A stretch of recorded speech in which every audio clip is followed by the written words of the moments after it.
Hey, welcome back to Evil's Comics. This guy right here is Evil Mike, or Mike if you prefer, and I got a review for you today. From DC Comics, we're going to be talking about Batman issue 130. It is written by Chip Zdarsky, art by Jorge Jimenez, colors by Tomeu, Morey, letters by Clayton, Cowles, and this is the Laura Braga holiday variant that I picked up. I love Laura Braga. There is a backup story, I Am a Gun. I will timestamp it, but we'll get there and I'll tell you who wrote that and blah blah blah. But first, before we get started, please like, comment, subscribe, hit that bell. You never know when I'm gonna drop new reviews, new videos, new whatever. And it really does help my channel grow. Especially the feedback. The feedback is very important. I love the interaction. So without further ado, let's get into the review. It starts off right where we left on the last issue with, Batman up in the watchtower in space. Failsafe had found him, basically taking out all the javelins, the ships that the watchtower, had, and basically Bruce kind of blew himself out into space to escape from Failsafe. Pretty much at this point, it's just been like Batman running from Failsafe from one place to the next. Without any kind of luck, because Failsafe is supposed to be the better version of Batman without like a compassion or a soul kind of thing. Basically, this part of the book, and I've heard different stories about how Chip Zdarsky did this, but basically it's Batman falling from space, and literally how he does it, like play for play, like actually surviving a human falling to space. I want to say it's all believable for me up until this part, the atmosphere. Because once you break the Earth's atmosphere, we're talking about this thing breaks up rockets that are in space. And in the book, it's just Batman's wearing a regular suit that's able to absorb the heat, and but I don't get into the logistics. It's a comic, it's fantasy, So basically, Batman did fall from the watchtower all the way to Earth. And like I said, there is a play-by-play, like how he physically does it. And I heard Chip Zdarsky try to get as close as possible as to how someone would actually survive, like falling from space or whatever, and the tools that were available to him. I want to say this is one of the greatest scenes, him just blasting down, after hitting the atmosphere, and him getting up, it doesn't show a time space. It's not like he hit the ground and automatically got up, but still, we got some Master Chief movement here. He just fell from space and got up like nothing. Incidentally, he falls close to the Fortress of Solitude. I don't know if he did. That is not gone into, like whether or not Batman actually controlled his fall. It wasn't anything like that. It was just like he was more along the lines trying to survive as he fell from space. But he does fall. He ends up in the Arctic, and in the Fortress of Solitude, Superman's base, and Tim Drake is there, and they're trying to heal Superman after his interaction with Failsafe. He got his butt kicked. There is some talk about Batman falling from space with Tim, and it kind of being unbelievable kind of thing. And then we see Failsafe has already kind of made it to exactly where Bruce is. And at this part, we finally find like some things. We hear that like during the last interaction, Batman hit Failsafe with a Darkseid weapon, some kind of that had Zeta technology, and it made a very small hole. And Failsafe is back. Tim asked if that's going to be the way they're going to take him out, and like with bombs or something like that. And Bruce is like, no, the inside is even more indestructible than the outside of his exoskeleton. And basically, he comes up with a plan that he's going to use nanobots to throw him like in his back, and it has like, it's not reprogramming. He's like adding programming to Failsafe, and basically he's trying to add compassion to Failsafe. At this time, he asks Superman to engage with Failsafe again. Superman stating that the first time he was caught off guard, and this time he is ready for Failsafe. And Superman again is quickly taken out. Failsafe reminds him that Kryptonians have a lot of similarities with humans, even though the DNA makeup is different. And it's basically the pressure points. While he's fighting Superman, he uses these tentacle things to get to the back of Superman's neck, and basically he does something, and it reflects his heat vision like back at Superman. Superman's unable to stop the heat vision, and it's not going outward, it's going inward. So basically at this point Superman's fried, like kind of on the ground. Failsafe does mention that Superman is a good friend for doing what he did, you know, at the last. And then basically Batman kind of convinces Tim. He's like, all right, let's get to it. And he says, you know, that Failsafe was designed to take out Batman, but not really to take out Batman and Robin. So that's what Bruce is going to do. He's going to run out and go fight Failsafe with Tim Drake as Robin. There is some conversation about how it's like perfect kind of matchmaking, because, you know, I think he says like Dick he always went off book, Jason hated practicing, and then he was like, Tim, he loves teamwork.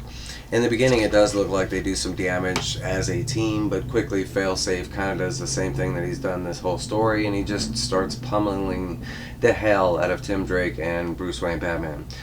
We do see right here that Bruce Wayne is able to get those nanobites in like that small hole or whatever, and all of a sudden Failsafe kind of like shuts down, reactivates, and then kind of runs off. It's shown right here as him like running off, and he actually runs off to the Fortress of Solitude.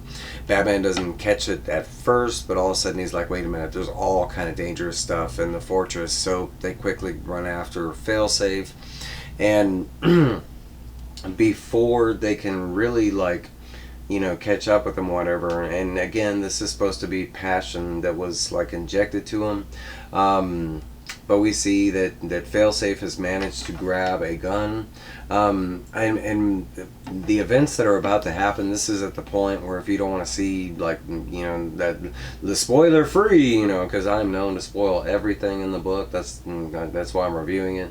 But if you don't want to be spoiled, this would be at that point where you turn it off. But basically Failsafe has this alien gun, looks at Bruce, and Tim tries yelling out and trying to get the compassion side to kick in, and Failsafe just mentions that it was compassion that fueled him, and the next moment basically, you know, all we see is Bruce just disintegrate into nothing.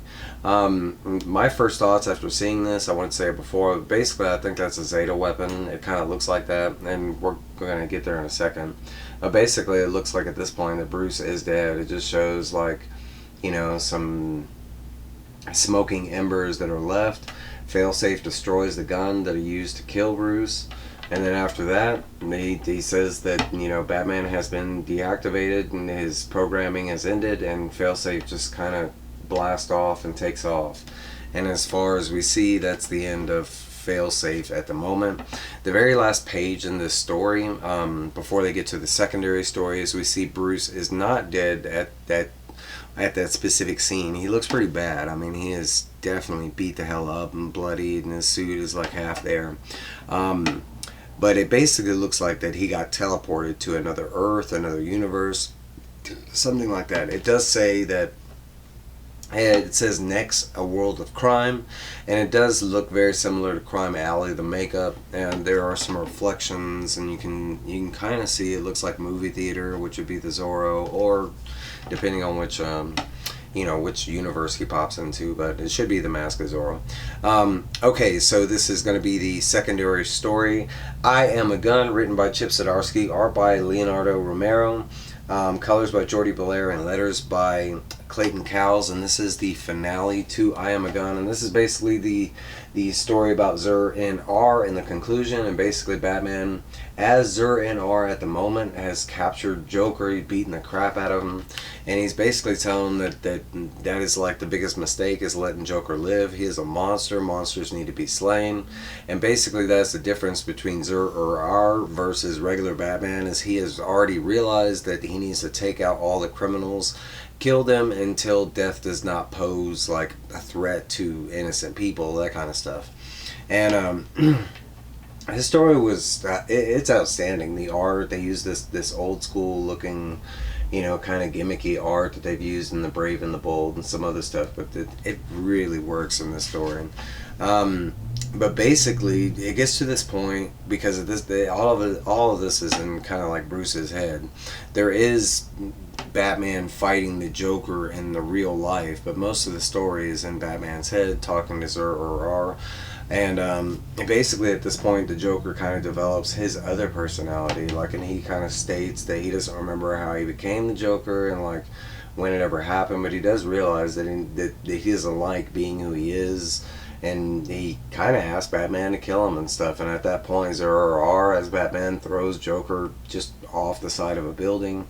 The real Joker actually pleads to, you know, Batman, and he's like, well, I mean, that's what Batman does. Batman saves everybody, so if you don't save me, then what is Batman? And it kind of like snaps Bruce away from the Zdarsky. There is a moment when Martha and Thomas show up, more so Martha because Thomas is kind of related to the bad part of the Zdarsky. But Martha shows up and she's kind of stating the same thing, like that, you know, you're your father's son, you're not a killer, you know. But she kind of reveals that this thing is just basically anger that's behind the mask. That's why there's no face or no makeup to Zdarsky. It's just basically Batman, like, super really pissed off. She calls it the hollow anger. Basically at this time, Batman, I mean, he's already thrown the Joker. The Joker is still falling. And basically Martha is like pleading with Batman to save the Joker, you know, do what Batman does best. And we do see that he is able to throw like a grappling, you know, hook, and he does kind of save the Joker from falling to his death. You can see right here he's like hanging from the building. At the very end of the story, and that's what all this is about, is kind of like Batman reassuring that Zdarsky is put up fail safes, are activated, barriers in place, kind of thing. But the cool part of the story is supposed to be like how all this leads up to Batman picking up the yellowness in the emblem, stating he's seen it somewhere before, but he doesn't remember because it was in his head from Zdarsky. And he actually states that it's kind of common knowledge now, but he hopes that enemies see the yellow and want to attack that. But I mean, underneath it's like Batman's most protected spot on his suit. That's why he's hoping. That's why it's the first place criminals go for. And that's kind of the end of the story. It just that, you know, he just kind of says, maybe. You know, I needed to be reminded about Zdarsky every now and then, you know, bring his anger out kind of stuff. But that is the conclusion to both stories. The failsafe story, the I am a gun story, and it's on to the next arc. My final thoughts about this arc, I know everybody was like super over ecstatic about this story. It was a great story. I mean, of course, I love Jorge Jimenez. He's one of my favorite Batman artists. Just favorite artist, period. But the story, I want to say altogether, it was really great. It was great. I just didn't know how it was going to end, and the ending we got, it was still kind of good, but it still feels unfinished, right? If Batman did get teleported somewhere else, I mean, if that was going to be the ending and Batman died, I was about to shed a tear, you know what I'm saying? It totally caught me off guard. I did not think he was going to be able to shoot Batman like he did.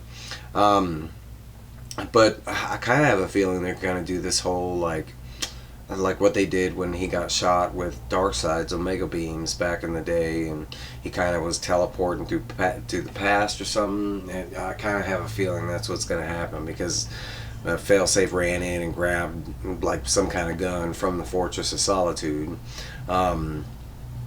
I don't know. You guys let me know what you think is on the way. If you've heard any kind of news or stuff like that. I usually stay away from, synopsis or stuff from books that are coming, especially if I'm already reading it. I kind of feel like I'll just, be surprised when we get there. I do like hearing little snippets of stuff, but hey, that's my review. I'm not going to keep you any longer. It's already long enough. I got more reviews coming. It was a big week. If there's anything that you want me to review, let me know and I'll get on it. But other than that, y'all guys have a great weekend. I will see y'all later. Be on the lookout for more reviews. I love y'all. Be good.